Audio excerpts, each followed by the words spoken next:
If I'm religious about anything, it's about plants. You know what I mean? Like, I'm like, have you heard the word? Plants are awesome. Here at Huckberry, we believe your home is more than just a place to live. It's a reflection of your style, your passions, and the stories of adventures along the way.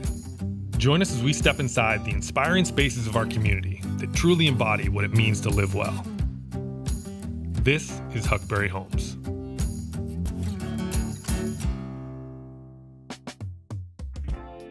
A house becomes a home when you fill it with the things you love.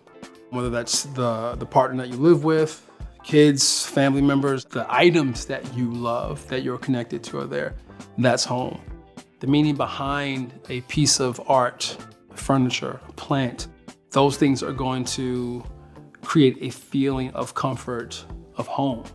Describing what I do is difficult. I mean, you ask my daughter what I do, and she'll say, Daddy works at home. She has no idea. Like, it's hard to explain. I think there's moments when I'm an author. Publishers are like, you have to say author.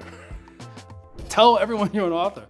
At the end of the day, I think I consider myself more of just an artist. Like, I love the way I felt surrounded by plants and decided to have a side hustle in interior styling. I mean, you can use all the puns you want, but it grew from that, it branched out that way. That's how the small idea that I wanted to start styling people's homes here in Baltimore turned into me styling things all across the US. It allowed for my publishers who are across the pond to reach out to me to then make a book. So I feel like it's interesting, it's funny, it's beautiful how things like that just come together. Like, I just love the idea of caring for plants, talking about plants, designing, talking about design, and then I get to then do this and then provide for my family from it, which is pretty amazing. What drew us to the home was the fact that it was an older home. This is a 1914 build, so there's a lot of things that you're kind of forced to work around, but we wanted to keep the old feel, that charm that pulled us in the beginning, but mix that with things that felt new in the process of making it ours. So this is my living room. This is where my family and I all come together and, somewhat live. A lot of time is spent here. We actually got this couch because the fact that when we're in the living room, we want to be basically horizontal, flat. This is a cloud couch, I believe is what it's called. And it feels like you're literally just sitting on an actual soft cloud the entire time. I call it boneless because every single corner of it is like a pillow, just like all soft, which is good for kids, I will say that. Here, bookshelves. You can't have a living room without books or space without books, right? This is kind of all my wife's section up here. These are things she's read. Find me in here, some of the film books, the Fellini books. This one here, D. Watkins, Black Boy Smile, local hero. I would say worldwide hero, this guy, a friend of mine. But a lot of the plant books here, I collect a lot of inspirational art, plant design books. But in terms of like writing style, love Dave Eggers. But in terms of like naturally having your voice come out, I feel like when I read these short stories, I hear his voice. So when I was writing my book, I was like, I need that voice. Whenever someone's picking up one of my books, I want them to feel me, hear me right there across from them, talking about whatever it is, plants, design, things of that nature. Let's talk about Pepper real quick. This is Pepper. She is a rag doll. She's 1 year old and came right before my daughter arrived.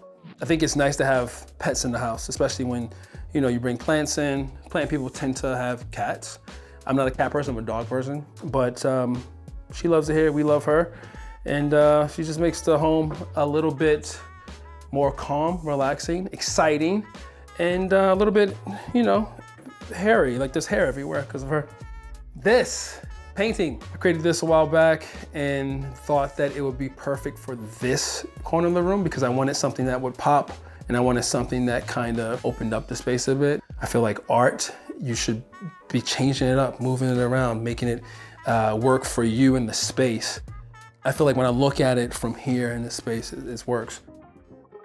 Over here, this is a painting I've been carrying with me for the last 25, 26 years. I got this in 1999 from one of my really good friends, Jose Mertz. He's a Miami artist. He painted this while we were in school, gifted to me, and I've been carrying it around. Like, that's the cool part about going to school with artists. Like, everyone had no like real attachment to their work. They're like, yeah, take it. I don't really care. I gotta paint more because I'm in school. And then as I got older, I kept going, man, I like lucked out. I stole this from this dude. To me, like, it's just such a powerful piece. It does all the things that I needed to do for me, like, I guess nostalgia-wise. But I think for those who enter the space, like my wife, she loves it. My daughter's just like freaked out by it a little bit. But I think like as a piece of art, it is everything you want to put up in your home. This is the sunroom. This is where most of the plants are. Reason being, wherever there's light, you can have a lot of plants, and I really just leaned into that. So if I'm like coming in, I might just find myself just sitting here and hanging out. I feel like I created a place for my family to really enjoy, and like for when we have visitors to come over, for them to enjoy. Like, I've always felt like whenever I would go to someone's home and they had that room where if I woke up in their home, I would get coffee and I would go to a space. Like, I felt like this is that space for them. These are all tropical plants that I recall, not the variegated ones per se, but the style of Monstera that we saw when we were in Tulum, we saw when we were in Hawaii. So yeah, like picking plants that aren't just based on look and what you think are cool or hip plants for the moment. It's more so things that remind you of whether it's people, places, a time in your life to then reflect back to that goodness. I think it has to be tied to, I remember my grandmother loved a polka dot begonia. See this plant, think about your grandmother. Think about how happy she made you in the moments that she made you happy. And that's why it's here, right? That's important when it comes to bringing plants into spaces, having those sorts of thoughts. Instead of just like, oh, I'm just having this random plant here. Why is the plant here? There should be a reason behind it. Well, I'm a big game hunter myself, you know what I mean? This is a stag that I could know. This is another staghorn fern. It's almost like taxidermy, right? I think mounted plants also are great for the idea of just like art pieces themselves. Been mostly about the idea of texture, color, living walls of sorts. Just a nice thing to feel as you walk through, like that blurring the line of indoor outdoor. You kind of saw it as I entered into the room, like having plants kind of hit you from above to the side. That adds that element of outdoors. And I'm a tall guy, so I kind of like the idea that they're above me, they're below me, but they're also like right next to me, which is great. I think that's kind of what you get when you have them on the wall here. This is like another way of getting greenery on the wall in a living wall sort of sense. These are just all propagations in test tubes. There hasn't been one person that come into this house that were like, oh man, I'm turned off by all these plants. People feel that energy. People want to then be in this space or around this area because of how many plants there are. This is the kitchen. This is, they say the heart of the home. This room was the dining room. So when we saw the house, we were like, cool that this is a dining room, but we're gonna make this the kitchen. This took the most energy, time, and money when it came to renovating the space, but we love it, man. A lot of local, I like to say creatives help build this. So local concrete woodworkers all built the pieces that are in this space. I needed a coffee garage, or as people like, a appliance garage. You can kind of hide what's going on back there if you want. But I typically, like, this is where I live. I come downstairs, first thing here, making coffee. I typically go with a French press. Wake up in the morning, something quick that I can just make and have all day. I put it in this carafe to keep it hot. I'm a person that likes coffee as hot as possible. I am running mainly just on coffee right now that we have kids. Like, it's just more and more and more. And then sometime around 2 o'clock, like 2 p.m., I gotta remind myself, have I had water yet? Cubbies. Kids have a lot of cubbies. At school, we needed cubbies for cookbooks, extra plants, decor. All of this is kind of like nice and curated and all that stuff. You have cabinets that close that people can't see, because behind these things, nothing but madness. This little bear here, he's a nice little piece of art. I think he's either cold or he has to take a pee. I'm not sure. What do you think? Pee? You gotta take a pee? I've had that since my kids were born. Somehow my daughter respects that piece as art. It's almost impossible to even think. She doesn't touch it. She's like, that's daddy's art. Like, he says that it's art, so don't touch it. Every time I see her go near it and she just looks at it, I'm like, she touches everything else. Destroys things. Will not mess with the art, so I'm very impressed by that. I'm a big fan of cooking. I'm a big fan of trying to cook. My favorite thing to make, French toast. I crush that like every single time. Is there a secret to it? It's not necessarily kid friendly. I put some bourbon, a shot of bourbon in my one. It's for my wife and I, but when I have friends over, breakfast, dessert. So we'll have dinner and then I make the French toast. That's how you do it. You surprise people. They're like, oh, what are we having for dessert? We're gonna have like ice cream and pie. Nah, you're gonna have French toast and I'm gonna make it. We're all gonna sit around here, talk, drink some wine while I make some French toast. It's done best right here in this kitchen. I perfected it, I'll say, in this kitchen, for sure.